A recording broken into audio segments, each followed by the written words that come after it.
4.5 years ago, I graduated from college with zero plans and told myself I would just figure it out. Here's what I wish someone would have told me instead. Hi, my name is Haley and welcome to Clever as a Foxy. This is for all of the clever and foxy girls out there. This channel documents figuring life out in your 20s through what we wear, what I'm reading, what I'm consuming, what I believe, while showing you guys also the book I am currently writing. But today we're going to talk about trusting where you're at while also knowing where you're going. Life can be so scary, especially when our dream and the dream versions of ourselves are on the line. Just like 4 years ago when I graduated college, I had no idea what I wanted to do with my life. I did not know how I was going to make a living, and I did not know how to even remotely get close to living a dream life. I mean, I didn't even know what my dream life was. For my whole life up until that point, my only goal was to graduate college. So then I got there, and it's kind of like this open field. Now what? I can honestly say that in the last year, I figured it out. I figured out what my dreams are. I figured out what I want to do. I am living the dream version of my life right now. I work in the fashion industry. I make money where I live comfortably. I'm currently living in my dream city. I have the capacity and the energy to also work this full-time 9-to-5 job and pursue my other creative interests. Literally all I've been striving for the past few years. The first step is to identify where you want to be, but also leave some room, because you can have the most rigid plan for yourself, but if you don't leave room for expansion, for the universe to take you in different ways, I really believe that you're cutting yourself off from greatness, or from the highest version of yourself. Like, I really don't believe that and maybe you do, but I believe that what is meant for us is even greater than what we could have ever imagined our dream lives to be. We don't leave room for that added push from the universe, then we could end up somewhere where we always wanted to be, but isn't correct for us. And just briefly, I'll talk about the fig tree analogy. Nothing resonated with me more when I graduated from college. I actually read The Bell Jar right then because I had heard about this analogy and I just felt seen. But basically, she describes that there's this fig tree and there's all of these different life paths set out for her on these different figs. And you have to pick one, and basically that's it. You pick one, you're done. And it's so overwhelming that you just let all the figs, rot and die before you pick any of them because you don't want to make the wrong choice. And when you just graduate college and you're that young and you haven't made any decisions yet, it really does feel like that. It feels like in all of your decisions are life or death, and the pressure is so intense. Just know that I've been there, and it is really, really deep feeling. So we're acknowledging that, and hopefully this will help through. I also think that it gets so overwhelming and disappointing right when you're young and when just starting out, because honestly, especially in the job market today, you're not going to find your dream job. Like, maybe you do. You're in the 1% of people that just automatically out of college apply, find their dream job, they're good to go. It takes hundreds of thousands of applications. It takes so many interviews just to land a paying job. So I just want to acknowledge that it is not easy to go out and find your dream job. What I want you to do is to accept that and know that the first job that you get is probably most likely not going to be your dream job. I want you to find a place where you are learning something though, because right now, knowledge is power. You need to be collecting knowledge in your tool, like little tools that you're putting into your tool chest. You're also going to be taking all of this experience as learning experience for you too. You're going to see what you like, what you don't like. Be really open to anything.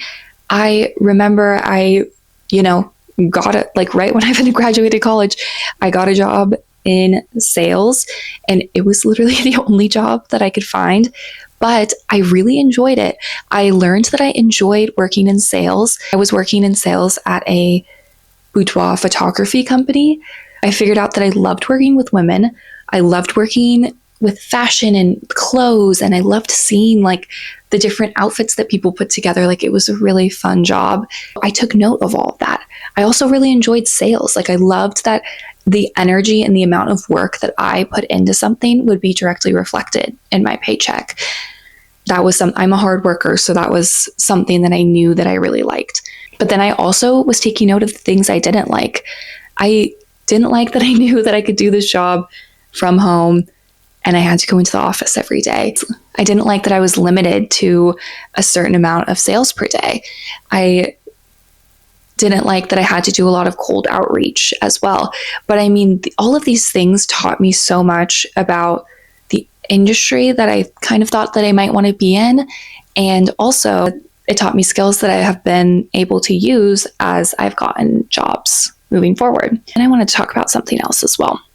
So I thought that I wanted to be a lawyer. So I graduated with a political science and English degree. Loved my English degree to pieces, which, I mean, is obvious now. That's where my love is. It's in writing and creating, so makes sense. But I always thought I wanted to be a lawyer. So instead of hopping right into law school, I decided to become a legal assistant just to see if I enjoyed the work, enjoyed the grind, the process, all of that. I did not. And I think there's something to be said about the careers that everyone romanticizes. It may not be something that you love, even though you love the look of it. And you love saying, like, my ego would have loved to say that I was a lawyer or I was an attorney. And really getting in and working there for a year showed me so much about what I love and what I don't love in a job. When you're in your 20s, spread yourself out in your interests. Do things that kind of interest you and go all in.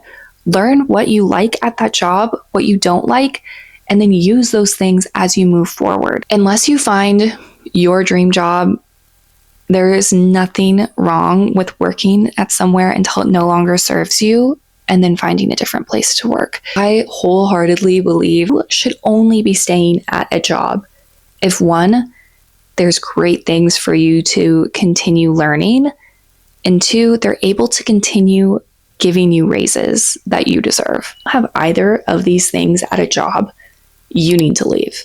When you're just starting out and you're in a new career and you're learning, like, this should be more of something that you're using as a learning tactic. So either they're providing you skills, knowledge, and places to move forward there, or they're providing you the money that you need to continue to be doing the work that you're doing. And when you're in your 20s, and especially a woman, they do not like to give raises, I'll tell you. At least in my experience, it is tough. So if you're running into something where you're asking and they're not giving it to you, find some place that will pay you for your worth.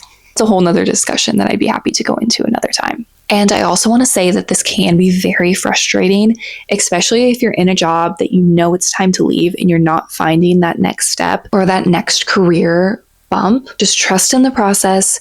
And even if you don't move forward, moving sideways is always an option, especially if you move sideways in a place where you're still learning something.